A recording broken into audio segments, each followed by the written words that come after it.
Welcome to Fuse, the global podcast by the PRCA. I am absolutely thrilled. Our episode today will focus on unleashing Africa's PR potential and global impact with Ayeni Adekunle. Now, I'm so thrilled to have you today, Ayeni. Welcome. Thank you so much. I'm happy to be here. It's good to see you. You're looking really lovely, and I like your environment. It's beautiful. Thank you. So I'm just going to give a short blurb on, on your impressive, incredible bio. So you are the founder of BHM, a Nigerian consultancy, but you have offices in the UK, and you are about to launch in the US. Yeah, absolutely. Which is really exciting. So you're an international agency and you've used incredible platforms like World PR Day, the Africa PR Report, and Plaqad and NECLive, and I think also World Influence Day. That's yours. Yes, Global Day of Influence. My Yeah. God, you are just on it. I mean, all of this extra stuff, as well as running your agency, and it's really to bring Africa into the global discourse, whilst building out your agency at the same time. And you're the first global communication service firm in Africa. You have offices in Lagos and London and Edinburgh, Nairobi, Accra, and you've got plans to launch New York. Your clients have included Heineken, Coca-Cola, Coursera, MTN, MultiChoice, the Macallan. We're so thrilled to have you. So thank you so much for joining us. Thank you so much, Farzana. So Ayeni, I remember meeting you, with Stephen Waddington's sort of group, and I remember first thinking, who is that well-dressed man? He is incredible. He must be in fashion PR. You really have a certain style, which I massively appreciate. And then I remember after that, flicking through the FT, and then there was this whole article on the fastest growing companies in Africa, and I was like, oh, this would be interesting to read, and boom, you're there. So you're incredible what you've achieved, and your passion. So I'd love to know about your journey, from journalism to PR. If you could just talk us through, because I know you're also working in the music industry. So I'd love to know your origin story, how you came into the industry, what were you doing before, and if you can talk us through what you've done so far in our sector. Thank you. Okay, thanks, Farzana. Thanks for the opportunity for this conversation. Um, uh, I studied microbiology in university. Oh my God. Yeah, but before I went to uni, I'd fallen in love with music. So my career actually started with music. I was in the music industry, um, promoting artists, managing artists, working in A&R and artist development and everything. But later on, before I went to uni, I found out that I preferred writing to actual management. So I settled more for writing. So by the time I left uni, I'd become a well versed writer. So I just faced journalism, So I moved from working in the industry, managing talent, to actually reporting, writing about music. And just at that point, the music industry in Nigeria was struggling. The markets had not opened up. There was no streaming. There was no YouTube and all of that. So the industry was very local. So I did my bit, and I really, really loved music. I loved traveling. I loved covering concerts and everything. But you see, it wasn't necessarily the most rewarding in terms of compensation. And I was very ambitious. So I was looking for what to do with my skill, what more to do with my skill. I could write. I knew about music from a pop culture perspective, also from an art perspective. I was just trying to find out what could I do, to make more money and get by. I'd left university in 2004, and I'd been writing for almost God knows how many years, 10 years thereabout, but not much was happening. And then a label executive, the biggest label executive in Nigeria at the time, who I was privileged to be acquainted with, said to me, "You write so well. Why don't you become a publicist?" It was the first time I was hearing about the word. I had no idea what it was about. And I remember leaving this office that day and going back home to research what this was about. And I said to myself, this is close to what I do for free for my friends anyway. because I was already writing profiles for friends and so on and so forth. So by 2006, I decided that I wanted to be a publicist, and I didn't want to do it part time because it would conflict with my work as a journalist. So I quit journalism to go and focus on that. And we became big almost overnight. All the years of experience working in the music space, making friends with artists, covering the mobile awards in the UK, I'd met everybody. Yeah, all of that came to play when I came out to announce that I was now a publicist. So the biggest artists in the country, the biggest label were suddenly knocking on my doors. I never had to pitch for a business. I never had to ask anybody for business. So that was 2006. By 2007, 8, we were like the biggest publicist in the company. I could hire a staff, two, three, four. I could get an office and so on and so forth. And at this stage, ANE, were you just focusing on the music industry? Just the music industry. That was all I cared about. That was all I wanted to do. I didn't want to do corporate, was too boring. It was just working with artists. But you see, but by 2008, a couple of clients and friends started saying to me, the work you do is so good that you must consider looking at other sectors of communications. And I found a gentleman at the time, Professor Phil Osagi, who was the head of the PR Consultants Association in Nigeria, who also said to me, you need to get a diploma in PR and become a proper PR professional so you can join the NIPR, which is the equivalent of CIPR in the UK. Mhm. So I did that. I went back to school. Don't forget that I came into PR, I mean, a publicist as a journalist. I came in with a lot of arrogance, thinking I knew everything, I knew so much. But the diploma that Philosage caused me to take showed me that, yes, I could write. Mhm. Yes, I was creative, but I didn't know the fundamentals of Mhm. public relations and communications. So I got a diploma. I went back to class. I got that. At the same time, a couple of friends and clients were saying to me, you guys do such great work. Why don't you consider doing corporate PR and brand PR? It sounded all very boring and, to me, I didn't want that. I wanted to, but I listened. And in 2009, we rebranded. That was when the company became BHM, Black House Media. We used to be called something else, and we rebranded in 2009. And I recall that we got the opportunity to work for a company called GD Neta. They were the exclusive licensee, so to speak, of Moet NSC, Glenmorangie, Moet and Chardon, and all those wines and spirits in Nigeria at the time. And I had met the comms lady at one event who had said, okay, let's see what could happen. We bidded for that business, and that was our first try at doing corporate work. It was still close to entertainment because they were doing Hennessy artistry and what have you. But we were now working for a proper corporate organization and who you could learn from their structure, you could see how they worked, and it was very eye opening. Mhm. Then I recall an interesting story where the next year after that, Viacom, which is now called Paramount, were Yeah. looking for a PR partner in Nigeria. Now, in my journalism year, I'd covered them and I'd been merciless.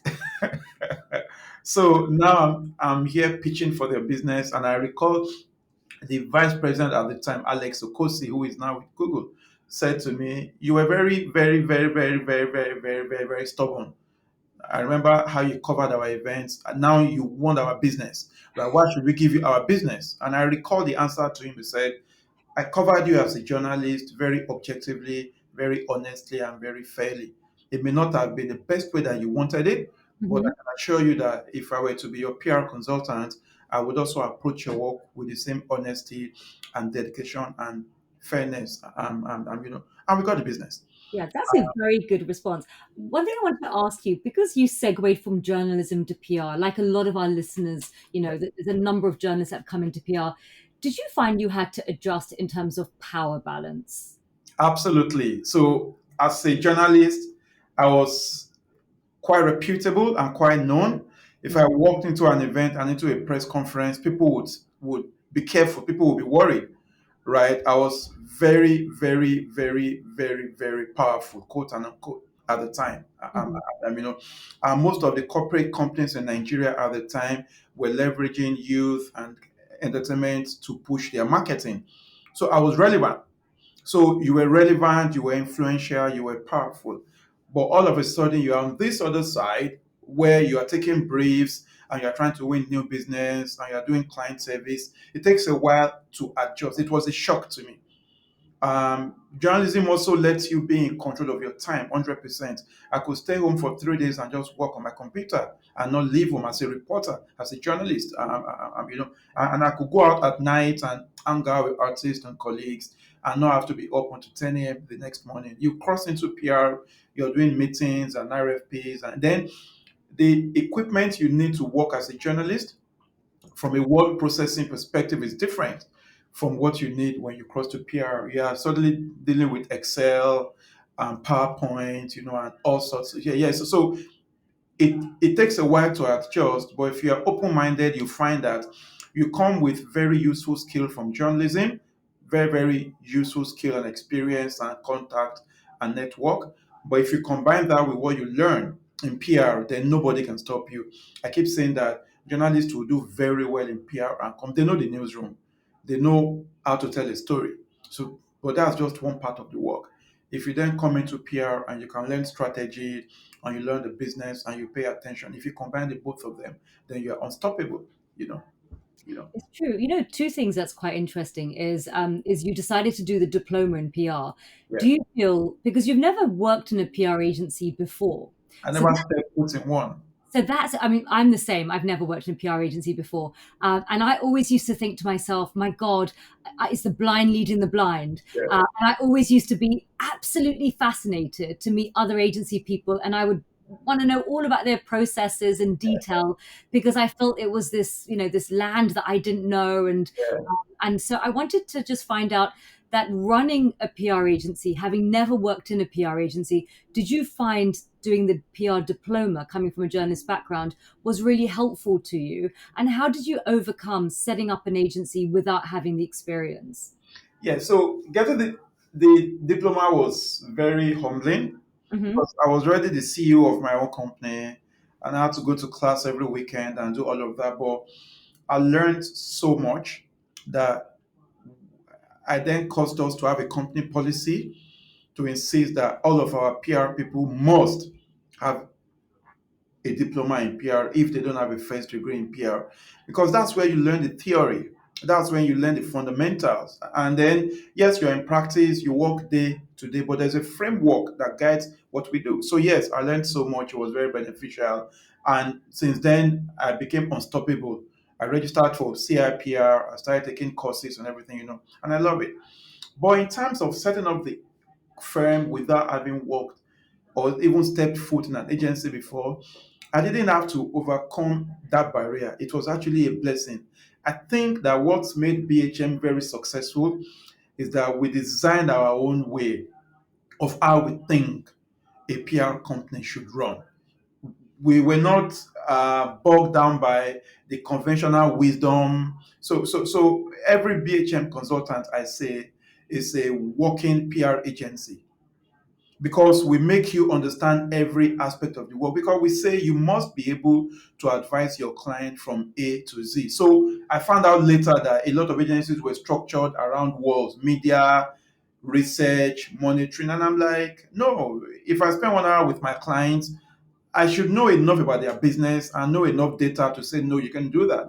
So I think not knowing how PR was structured was what worked to our advantage. That's one. We were blind, we were stupid, we were very, we were novices, and it happened to. And I think that creative approach is what made the industry welcome us. So we brought a different approach to things. We said, no, we wouldn't do it like that. We would do it this way. And once it worked, it became the style. I think it was the same thing that worked for me when I was a journalist, where I didn't study journalism or mass communication. I was this microbiologist from the music industry who just came into the newsroom and said, why do we do it this way? And it only took a publisher, a boss, to give me a chance. And by the time I was leaving journalism, most of the music reporting you had were following my style. Same with PR. So I think it was a blessing that I hadn't worked in PR before. And now, which is what informs most of what we're doing now. We're doing this blind. We've not done this before. We're not walking a path that there's a template. We're not following a template. We're just saying we'd like to do this. Would the result be good? How could we do this? Most people wouldn't embark on a global expansion without a big wallet, without an acquisition, without a bank, their banker saying, go ahead, we're behind you. We're just saying, well, what could possibly go wrong? Let's do it. Same thing. And I think that that's what drove us from working on NSC to working with Paramount, where I had never tasted, I didn't know the difference between cognac and whiskey when we started working with NSC. Yeah. I didn't know jack about wine and spirits and alcoholic beverages. Paramount, same thing. But we went in there, we're very open minded. By the time we stopped working for NSC, I had become a connoisseur of not just the brand, but the category itself. Mhm. And we went on to work for a lot of other brands in that space because of that knowledge. And that story became complete in 2013, 10 years ago. The switch from entertainment to full-blown PR when Heineken's OpCo in Nigeria called us and said, we like what you do for Hennessy. We see what you do. Come, let's try the project. Mm. And it was supposed to be a one-off project where we came in and just worked with them to launch a music app and all of that. And we've worked for them ever since. This is the 10th year we've been working for Heineken in Nigeria. That is So, fantastic. and by the time Heineken gave us an opportunity to work with them, the whole it was like a stamp of credibility. Started by NSC, continued by Viacom, but once Heineken came in, we then became recognized as a proper PR company that anybody could work with, and that's when that switch, when that turn. That's what I say marked the turnaround point for us 10 years ago. And so 10 years ago, when you then got that sort of mark of credibility, what happened next? Everybody started calling. Everybody Different sectors. across sectors. Mhm. The phones wouldn't stop ringing. I used to wonder what it would take to get invited to RFPs. We Yeah. just never got invited. I Yeah. didn't know. But from 2013, it just happened that we were on everybody's list. We were just on everybody's list. So we grew, our revenue grew over 1,000% between 2013 and 2015. That's incredible. It just grew. It And just grew. how did you manage that growth? Because you had to then hire quickly, uh, Yep. and you had to then also embed the culture, your innovative way of thinking. And every person is an agency, which means they've got so much more to learn. They're not the cogs in a machine that you get in other agencies. You really, you're really creating a community of thinkers. So how did you scale up so fast? So I was hands on. I was very hands on. I was at work first thing in the morning, I remember, and I would sleep in the office most times or leave late. So I was mostly training everybody, making sure that we stick to the culture, making sure that there's quality control on the work that was being done, and making sure that we don't mess up the opportunity that we were getting. I was very hands on, and I must say that we were blessed with extremely dedicated, loyal, and hardworking staff from day one. Most of my staff would join as interns, and 6 9 months down the line they're running accounts on their own. So there was no huge pool of talent to hire from outside, senior talent. They Hmm. wouldn't even work with us anyway because we were a startup, right? So we were just hiring young people who wanted to learn, who wanted to work. And I think that me being hands-on, me getting the right support from my colleagues made it easy for us Yeah. to grow. I must also say that the difference I find between my when I was practicing mostly in the music industry and the creative entertainment space and moving to work with corporates is that the corporates have this structure that also helps you grow, helps you learn and grow. Mm. So they have this very experienced head of communications. They have an entire floor full of brand managers and so on and so forth. So you are plugging into a system. Mm. So we learned a lot from working with Paramount and Heineken and GD Neta and all the clients that we today we do DSTV and MTN, we've done Coca-Cola. These guys have corporate affairs managers who have 30 years experience, who have worked in 7 countries.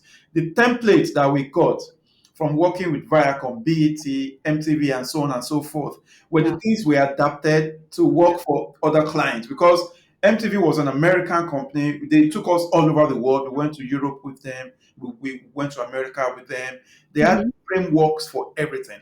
So we suddenly found business frameworks, brand management frameworks, case studies, and so on and so forth that we were smart enough to adapt. So Yeah. I wrote something on Twitter a few years ago that when you work with multinationals, they need you to Mm-hmm. advise them on stakeholder management, to advise them on communication, to advise them on how to work with media and influencers and so on and so forth. But if you're very, very smart, you also benefit a lot from them in terms of business development, in terms of business strategy, in terms of growth and scaling and so on and so forth. So for every multinational that we worked with, they were grateful to us for the work we were doing for them, but we were also grateful to them because they were exposing us now, the business, to things I would have had to go and get an MBA to Yeah. learn. So our company has grown, the business has grown on the back of what we've learned, what we've seen, what we've experienced from the big clients that we work for. So after a while, I realized why my friends were advising me to not just do music PR, but to Hmm. do corporate PR. Our transformation came on the Yeah. back of the work. We're suddenly seeing work in investor relations, working for clients who are quoted on the stock exchange, working Hmm. for clients who are in 21 countries and so on and so forth across Yeah. regions and everything. So I've learned so much. And once we started getting exposed to senior management and executive level clients and board level clients, the story just changed. Where I remember the first time I heard the word EBITDA, and yeah, and I had to Google it as well when I first heard it. yeah. So you can know your PR so well, Hmm. or I'm sorry if you don't understand business, you can't even help the clients beyond a certain level. Yeah. Right? Yeah, yeah, Absolutely. And, so your offices are Lagos and Nairobi, Accra, London, Edinburgh. I'm intrigued to know, you know, in what order did you open these offices? What were the challenges? And also, how did you keep your sanity? I mean, are you just constantly living on a plane? Obviously, with remote work and sort of remote and video calls is a lot easier. yeah. Tell me about the internet. Tell me about the expansion to the other cities and the other places, countries in Africa, and then I'd love to know separately about the UK. Yeah. So in 2014, I got quite worried about the lack of attention we were getting from Europe and America. Mm-hmm. I thought people across Africa were doing so much great work, but we couldn't break in to the CIPR, to the PRCA, to Mm-hmm. Holmes Report at the time, which is now Provoke Media, to PR Week, and so on and so forth. I would fly to London, to Finland, to the US to attend conferences. They would take my money. I remember attending an FT conference in 2014. They Yeah. would take my money, I'll come to the conferences, but then I will pitch to them Mm. to have somebody be on a panel or speak or to feature some research, and they will say, sorry, sorry, no, no, no. So we started getting worried that we're going to get lost in Africa if we don't do something. Mm-hmm. And but we then went around to survey across Nigeria at the time to find out how much people knew about PR or PR firms. Even across our own country, there was a lot of ignorance about what PR meant. We asked very basic questions as define PR, define advertising. Most people thought PR was advertising. We did all of that. Then we surveyed the PR industry itself, and we found out that wow. So instead of fighting Provoke and PR Week and CIPR and so on and so forth, we had work to do our own first. So we hatched a plan to create awareness about the profession in Nigeria, Mm-hmm. and then to then come to Europe and America and find a way to let the people here know about what was happening back in Africa. Mm-hmm. So we actually did not expand into Africa first. We came into Europe first. Oh, So really? yeah, so in 2020, I remember the retreat we had. The plan was to launch in the UK in 2015, and then launch in I think France also. So we had this very big, massive plan that of course did not happen. And then we sort of forgot about it. We launched the Nigeria PR report. The company kept growing. We're hiring hundreds of staff across the country. We were good, Hmm.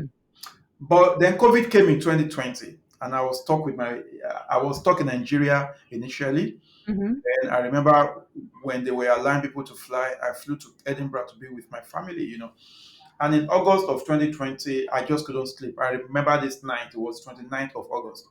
I just couldn't sleep. Something just keeps saying to me, this is the time to set Mm. up in the UK. By then, my family had lived in the UK for 4 years, but I Yeah. still hadn't set up the business, right? Mm. And that night, I got up, went to my study, incorporated the business more or less. By morning, I registered BHM UK. Wow. By the next day, I wrote to Stephen Waddington, who I'd known from his blogs and all of that. Yeah. I'd written to Stephen Waddington and the gentleman that wrote the book, Trust Me, PR is Dead, Robert Phillips, Mm. right? And I was chatting with Robert and Phillips, just trying to say, guys, this is who I am. I'm setting up in the UK, and I want your advice. I want you guys to essentially hold me by the hand. We've done very well in Nigeria, but we Hmm. want to come to the UK not just because we think there's big business here, but we think we can help the Nigerian industry and the African market get a voice if you are here and we are closer. Robert sadly couldn't help much. He was sick at the time. He's passed on now. God rest his soul. Mm. Stephen was very, very, very supportive. Yeah. We started meeting over Zoom and it was very, very helpful. And by March of 2021, we were in business. Incredible. And the acceptance that we got Hmm. actually made me weep.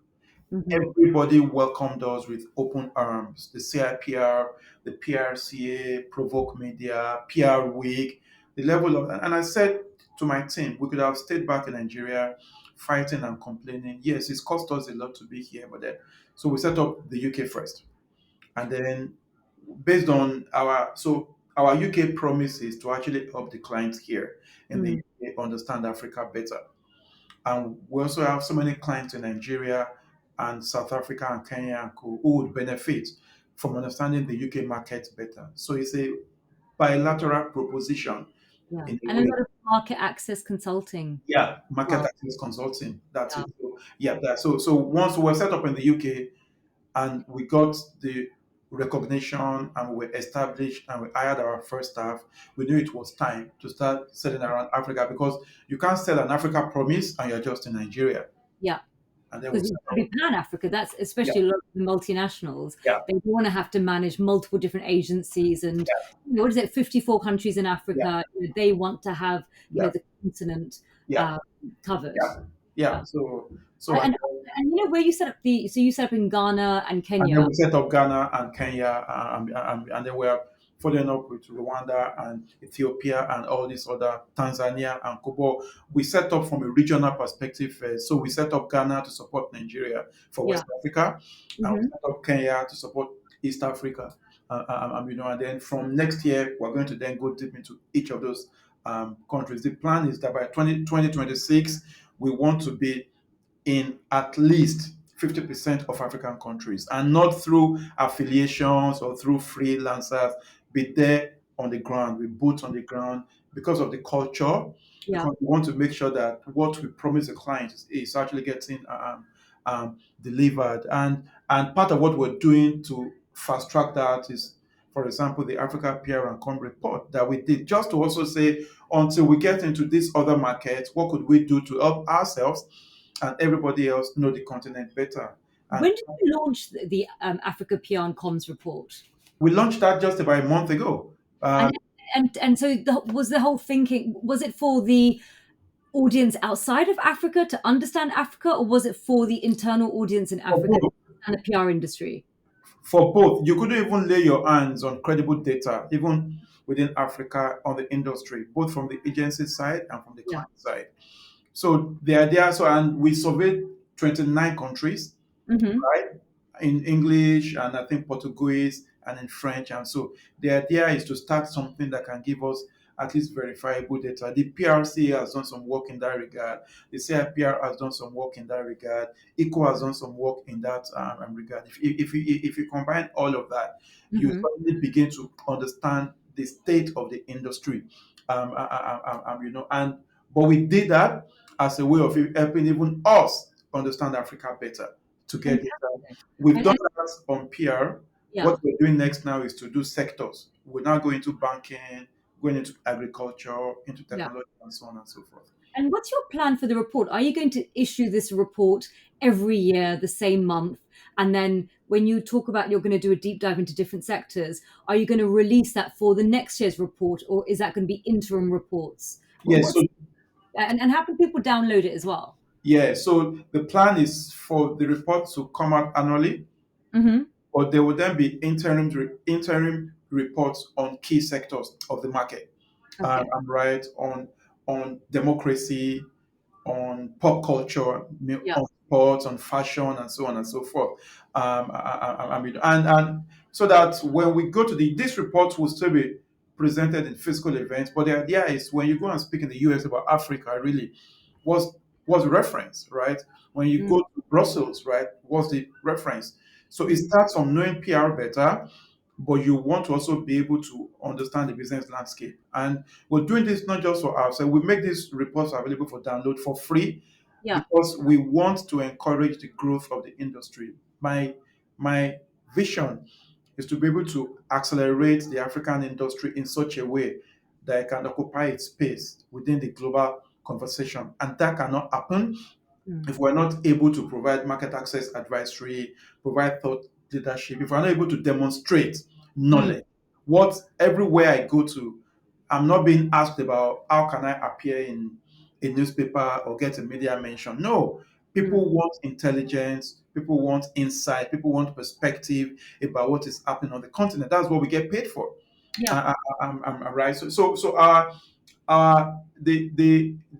The proposition as we go around the world is to be able to provide knowledge and insight about the continent to anybody who's interested in having that understanding. You know, I find it really fascinating because if someone's setting up a PR agency, like myself in London or someone in New York, we just, set up the agency, hire the staff, get the clients, and we're on it. Whereas I feel with you, you've had to really build the agency. You had to build the industry. In a way, you have to end up kind of nation building, where you have to, where, things that we take for granted in countries where we have a fully developed industry. There's people like you in other countries that don't have a fully developed industry that have to basically lay down the foundations as well as run the agency, create all of the reports, are from a continent that is misunderstood, that needs to overcome so many obstacles that the mind boggles. And, and I also sort of think to myself that the good that you're doing for Africa is so important because I myself have worked, in Africa, I've worked for various presidents. And I always used to think to myself, it's wonderful, that I have the opportunity to work internationally and work for these African presidents. But actually, where is my counterpart based in Africa that I should be working with? Because you need the external and the internal perspective. yeah, And if an external, consultant such as myself comes in with not the knowledge or the data of the continent, then what kind of where's the value of the comm strategy? Because and so I used to always wonder about that. And so what you're creating an army of storytellers that can tomorrow tell the story of these African nations. So they're not beholden to yeah. other parts who fly in and fly out. And I think it's really important in the work that you're doing. And I think you are just beyond a PR agency head that's doing really well and growing, expanding. I think you're nation building, and you're really addressing the inequity of global storytelling. And the timing is perfect as Africa and Asia, these sort of balance economic power is moving. What you're doing is so important, to you're building bridges at a time where we're living in an increasingly sort of multipolar world. So hats off to you. Thank you, Farzana. I have a strong feeling that Hmm. the world needs and that the world is ready Yeah. for an alternative network group from Asia and from Africa.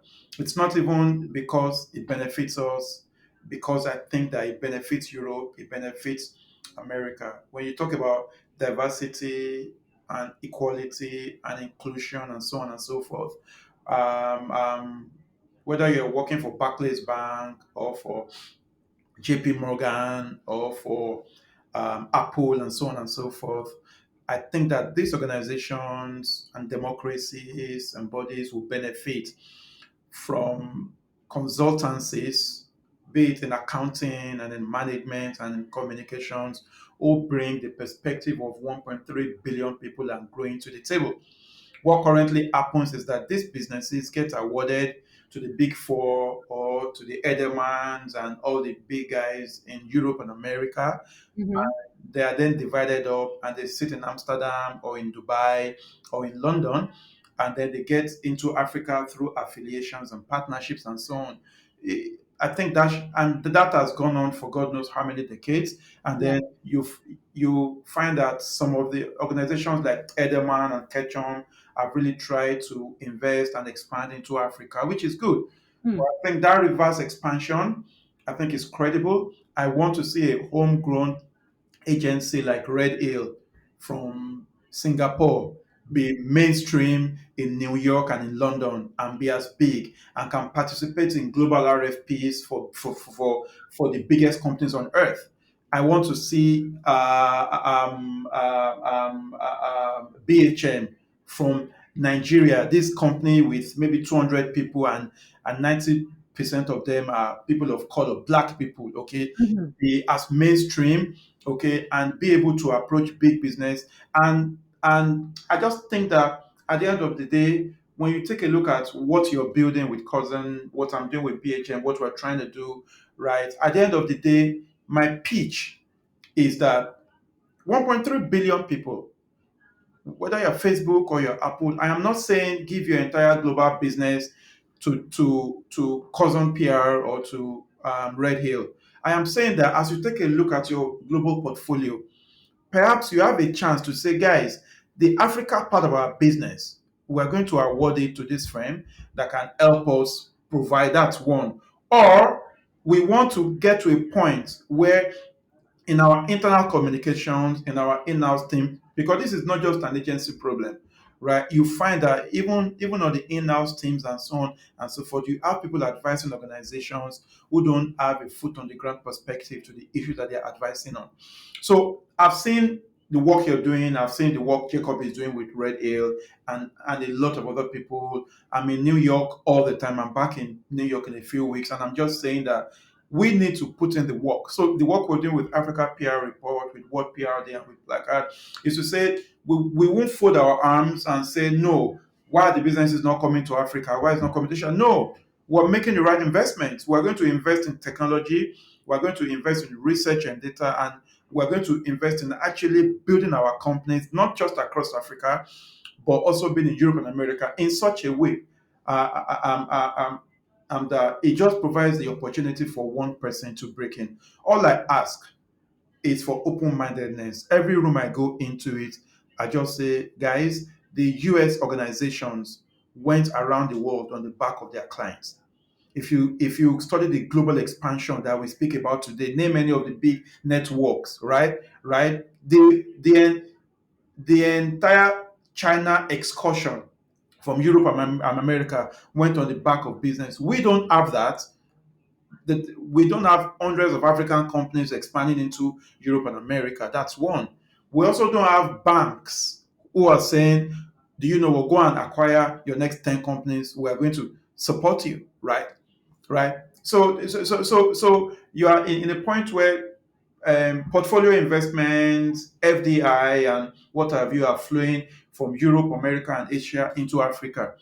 If that is happening increasingly, then perhaps it's time to pay attention and say, okay, if I really want to play in, I drive around my streets in Lagos, Microsoft is there, Facebook is there, Google is there, these guys are there. And I'm saying, if you really want to succeed, if you really, really, really, really want to succeed, you want to start thinking of working directly with original consultancies from this region as opposed to giving your global business to one of these firms who then go and say, who should we partner with on ground? And then it's good. It's a good start, but the ideal point. But we're not afraid of putting in the work. My dream is to make this happen no matter what, right? So we're we are going ahead with our expansion plans. We're setting up, we're pitching for business, we're doing great work. The beauty is to succeed in spite of all the issues. But it will be easy for the entire continent if the PRCA, the CIPR, and all the clients were to understand the value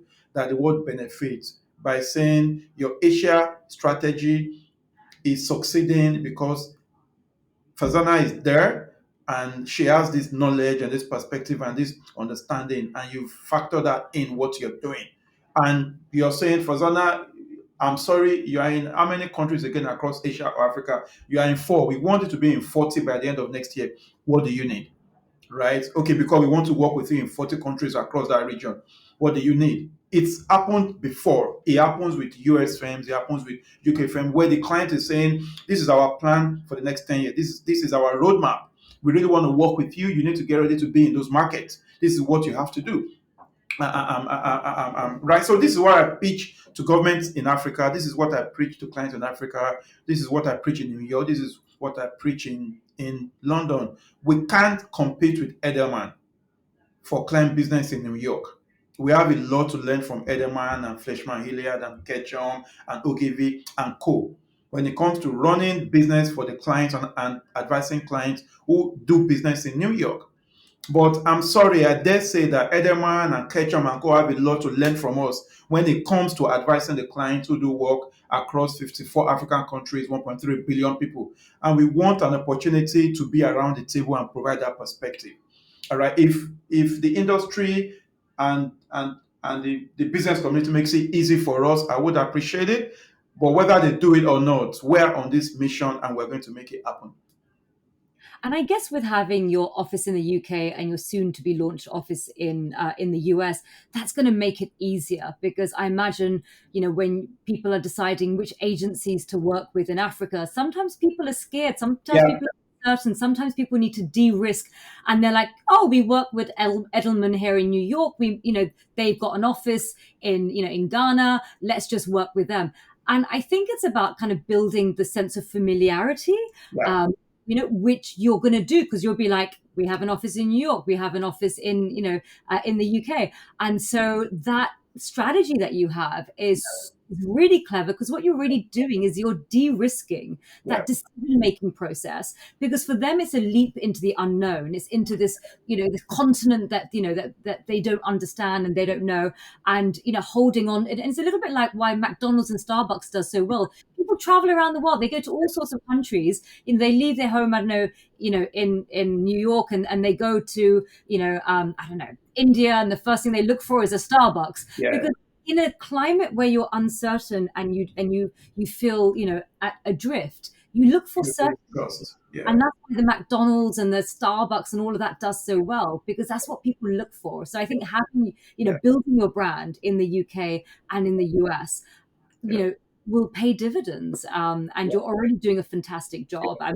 Using PR, but I'm sure that the third-party endorsement that you get from the FT article really makes people go, "Oh, they've been written about by the FT." So it's that layers and layers of credibility, and you're using classic PR techniques to overcome that business challenge, which is really fascinating. Now, I understand why you're doing the Africa report. I understand why you're upskilling and building talent in Africa. I understand your mission. I understand your sort of thinking of, well, if Western companies can come to Africa, why can't African companies go to the West and compete, as well? And I understand that. What I don't understand is why, with all this work that you're doing, all these offices that you're juggling, all these missions that you're driving, why then on top of that coming up with, creating 2 incredible days? You've got the Global Day of Influence and Global PR Day.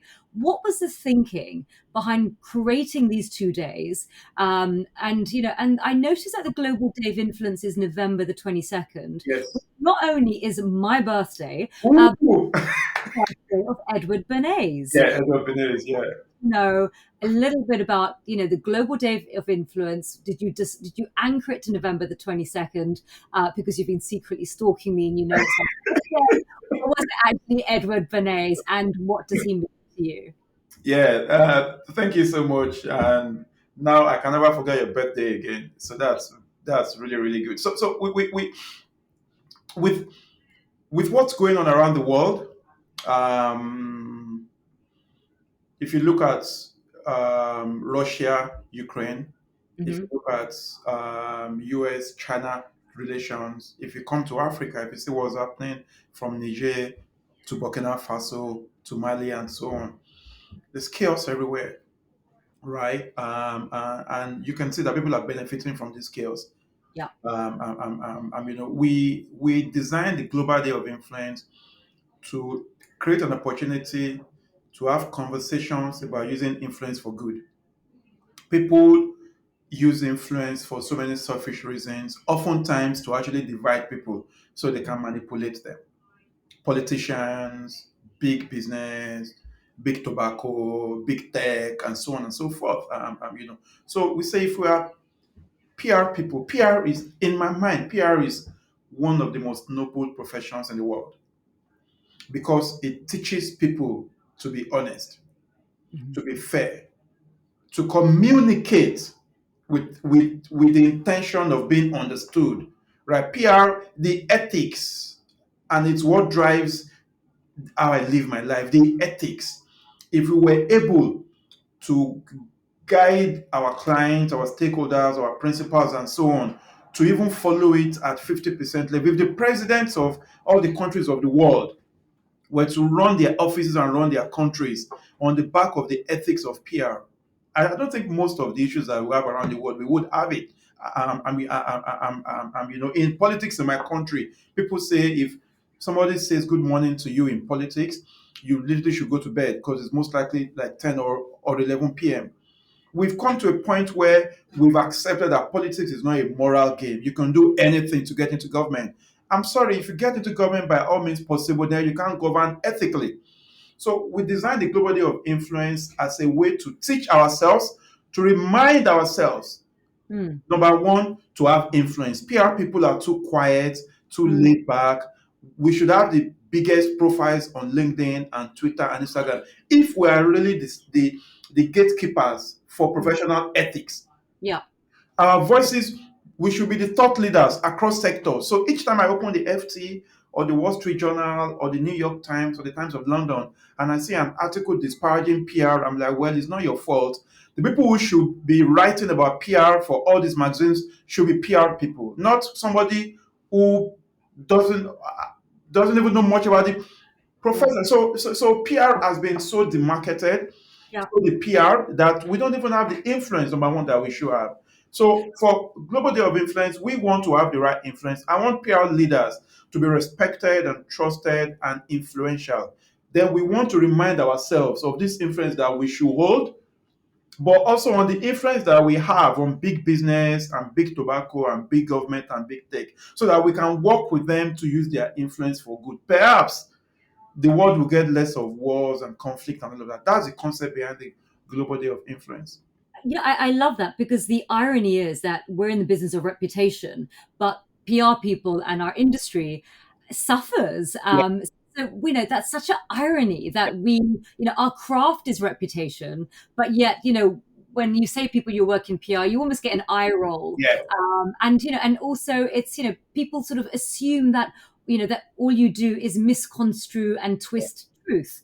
And so you often have, even in the UK where the PR industry is quite mature, you often have, news articles about how, I don't know, a local council wasted, £28,000 on PR, and it's like we're not valued, we're not understood. But how can an industry, out of all industries, be so misunderstood and so undervalued when our craft is influence and reputation? So do you feel that where we are going wrong is that we are not proactive enough in our own storytelling as individual PR practitioners, as well as an industry having a voice where, where we proactively and strategically communicate the value that we bring? Yes. We haven't done a good job of that. The CIPR is trying their best. The PRCA is trying. PRSA is trying. NIPR in Nigeria. I think a lot of efforts are going into. Hmm? There are so many committees, so many people working, but not much is getting done. I think it's time Yeah. for PR people. There are millions of us around the world to actually Hmm. join in that effort. It's not going to be a battle for PRCA alone. I saw Francis, God rest his soul, carry the battle on his head, right, for so many years. It's not a job to be left for the PRCA only or for the PCA. So many people earning income from Mm. public relations, doing amazing work. Right. I use the technology industry as an example. They tell so beautiful stories of their work. The startup became so fashionable. The startup scene, right, right. The idea of raising has become so cool. And I'm like, people no longer even think you have to become profitable. So if you look at the way the tech people have sort of curated their industry, we need to be intentional about how we build influence. If we truly want to have a voice and have a voice that has meaning, then we need to be in the room and we need to say and do the right things. Each time I see a journalist call out a PR person on Twitter for over pitching or for wrong pitching or for being lousy, I'm like, that's bad. But guess what? I admit that there are quack PR people, there are lousy and a lot of nuisance PR people, but there are also quack doctors. There are Yeah. quack lawyers. There are quack journalists. There Hmm. are so many journalists doing such a horrible job. But guess what? I don't paint the entire journalism practice with a brush of the few who are doing horrible stuff. Same with medicine and surgery. Same with finance. But guess what? It is also because there's so many public examples of fantastic, great journalism.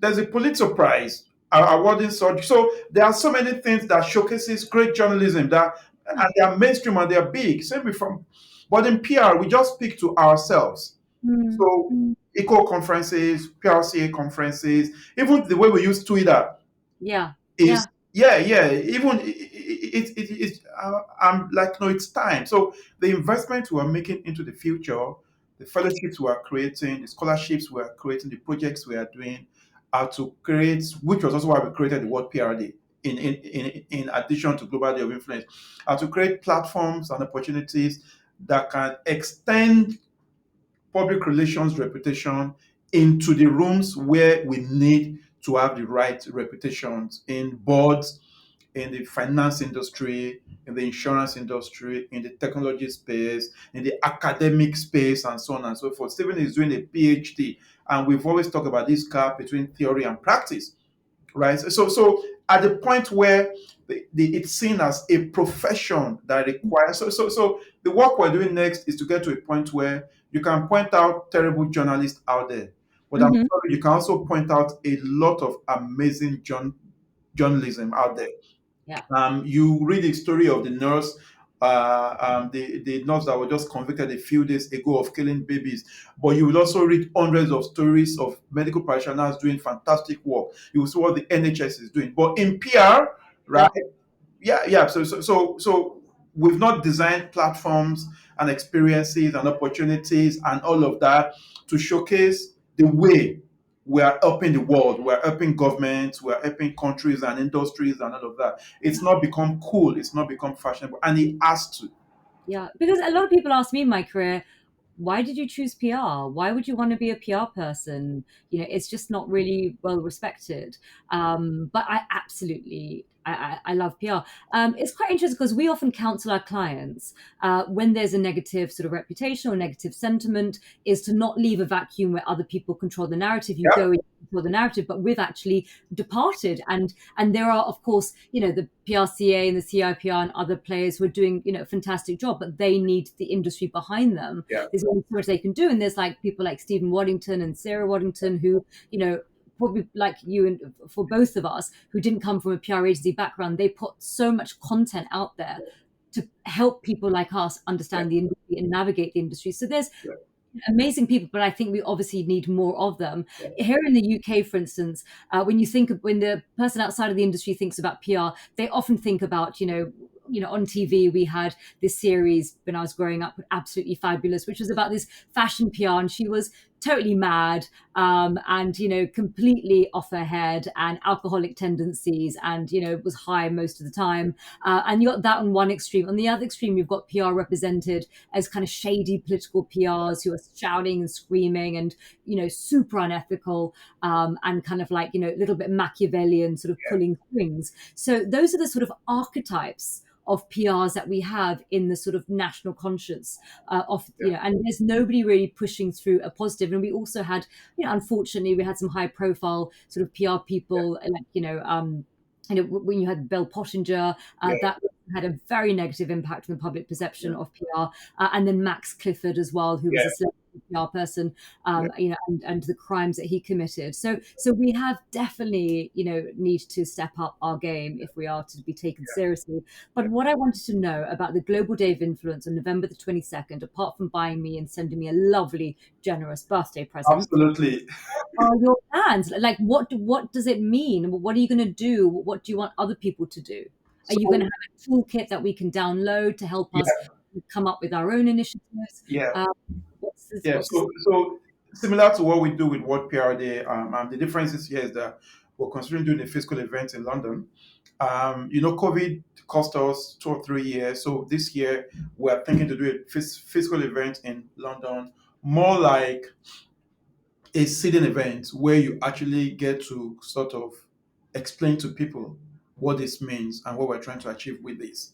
And then of course the toolkit, and the reason why we step back often from both events is that we don't want to own them. If you see how well what Day has done, is that we created them, we put it out there, and we stayed with it just to make sure that people can take ownership.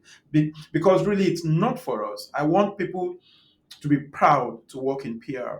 I want people to ask, wait, and if you see, it's been adopted like, I, I don't know, 30, 40, 50 countries now around the world, Asia, everywhere. But because PR is very direct, what PR Day, it's easy to understand what it's about.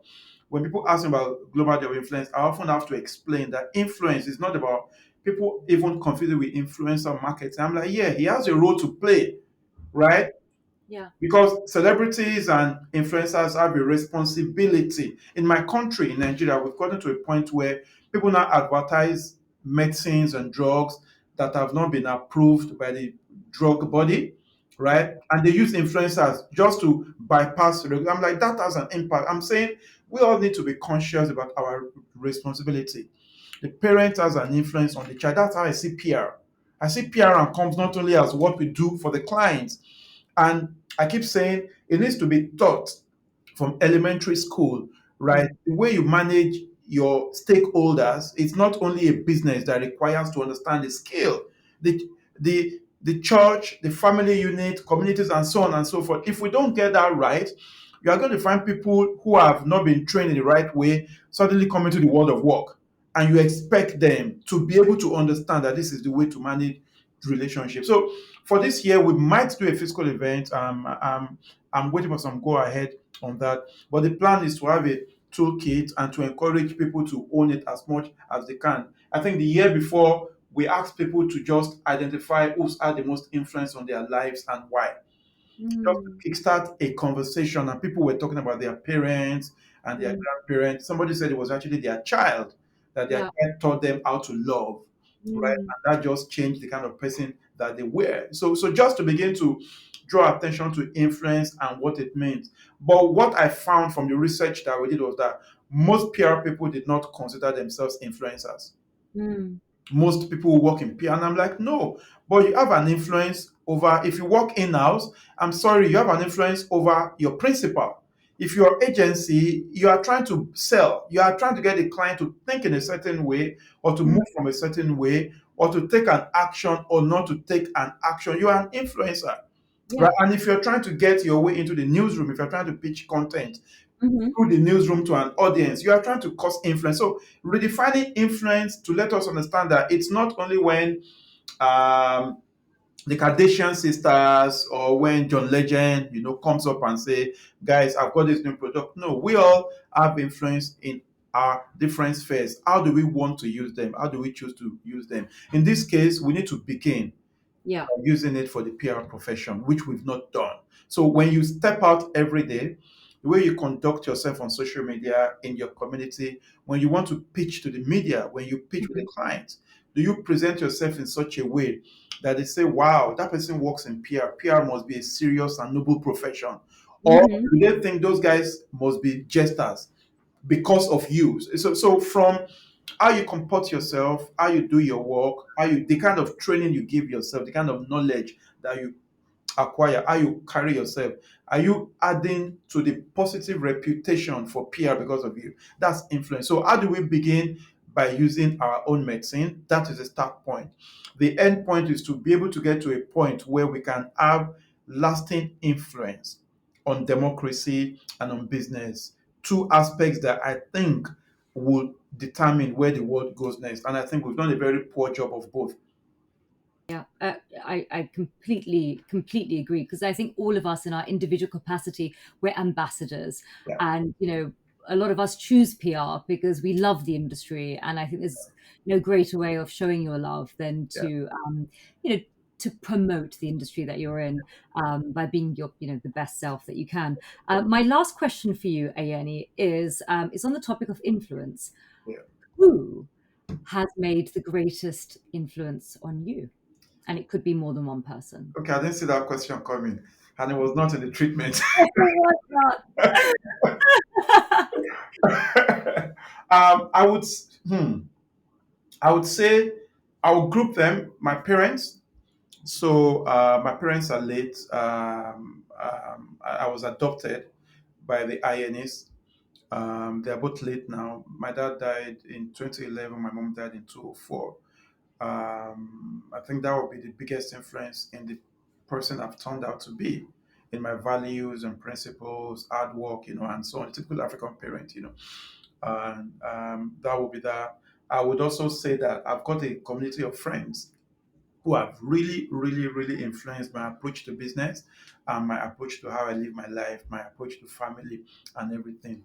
And then I would say my immediate family, my siblings, my children, my wife. I met my wife in university, and we come from two different backgrounds, and I think just being exposed to that other side really, really just showed me what I come from. A polygamous family. My father had about 12, 13 children from 5, 6 women. So Wow. so meeting my wife in school, who comes from a home where it's just herself, Yeah. three siblings, a parent, and I would go to their house, and I saw for the first time a different kind of home, different to what I was used to. So Mm. but I think most importantly, um, I would say that there's been so many people that I've never had the privilege of meeting or being acquainted with, whose works I've read, who have had tremendous influence on me. Reading opened my eyes at a very early age to the Mm. entire world. Before I ever got on a plane, before I ever left my bedroom, I'd been to the US, I've been to the UK, I've been everywhere. And I still try my best to just read as widely as I can. So I would say the biggest influence on me has been my parents, my friends, my family, and then the people whose work I've had the privilege of consuming. And final cheeky question: you mentioned books. I mean, I love reading, and for me, I had a very kind of narrow exposure growing up, so I didn't know much of the world. But Yeah, my God, I opened a book, I travelled, yeah. uh, and I learnt so much just from reading. Are there any particular books that you would recommend reading for our listeners? It doesn't have to be PR related. Anything across sort of self development, business, PR, marketing, media. Is there any particular authors or books that you've read that you would recommend? Um, I'm going to be selfish. I'm going to recommend a lot of African authors. Please do. Yeah, I'll recommend more authors on their works than specific books. So the complete works of Wole Soyinka, highly recommended. The complete works of Chinua Achebe, God bless his soul, especially Things Fall Apart, highly recommended. Chimamanda Ngozi Adichie, highly recommended. TM Aluko, highly recommended. And then I will go to there's a gentleman called Teju Cole, who I'm a big fan of, highly recommended. And just that's just a few. No apologies to anyone that I should include that I may have left out, but that's just a few from a very, very extensive list. But I would also say that there are people I read from here that I find very inspiring, either articles or long read. There's a gentleman called Paul Graham. who I read very, very, very well. There's a gentleman called Neville, whose Hmm. long grades and threads I pay attention to. There's Christensen. I've forgotten his first name now. He's dead now. Who I really, really, and he did this book in partnership with a Nigerian gentleman. The title of the book I remember is called The Prosperity Paradox. Very Okay. good, very, very good book. You know, and then I'm trying to remember the book that Stephen. Okay, I'll stick with authors again. So when I just met Stephen Waddington, he has sent me a book by Scott Galloway. It was something about post-corona. It was a very powerful book. So Scott Galloway's works extremely, extremely recommended. If you want to focus on PR and read about PR, go and buy Stephen Waddington books. The ones he did alone and the ones he co-authored with other people. There's Mark Ritson around marketing, also the works of Mark Ritson. And I learned about how to restructure how I saw my business from a book that a good friend of mine, John Ugbe, recommended to me, and it was called the subscription economy. So Oh, we never saw the business we do, retained business, and all of that as a subscription business, as guaranteed future earnings. And now you can plan your income for the next 3 years. And on the back of that, you could plan investments and expansion and talent acquisition. You could essentially plan your capital expenditure, your current expenditure, your entire business for the next 12 months. If you were to sign a 12-month contract today, it's the same thing with paying Apple a monthly subscription. So I read that book. It's by Tienzo, and it was very, very good. And that's I just fascinating. I never thought of it as agency retained as a subscription, but you're absolutely spot on. it's a subscription business. And I read that book and I got into a rabbit hole of just trying to just study about subscription businesses and why they grow so well and why they do so well. And it changed my approach. It changed my view to how I saw my business. So yeah. There's a book that I don't remember now that I really, really want to recommend, and I'm just going to pick it up. If you just give me a second, it's Sure. it's very controversial and it's old. By the way, I recommend. So there's a book called 12 Causes of Dishonesty. It's by Henry Ward Beecher. Oh my gosh. Okay. Yeah, So and is it like Machiavelli's The Prince kind of, kind of. and 48 Laws of Power by Yeah, Graham? yeah, yeah, Yeah. yeah, kind of. And the original Edward Bernays book on PR, um, I recommend it. It's called Propaganda. If Yeah. you read it with the knowledge of PR that you know now, a lot of the principles that would really, really, really sort of put perspective to what we do is in that book. It's an old book, very, very, very, very old. Don't mind the language, but look for the original book by Edward Bernays. Very, very powerful book. Yeah, so that's just a summary of what I think I find useful. Fantastic. Well, thank you so much, Ayeni. It's been absolutely inspiring to hear you and to hear about your journey. And I wanted to thank the audience for tuning in. And please do subscribe, rate, and review the podcast.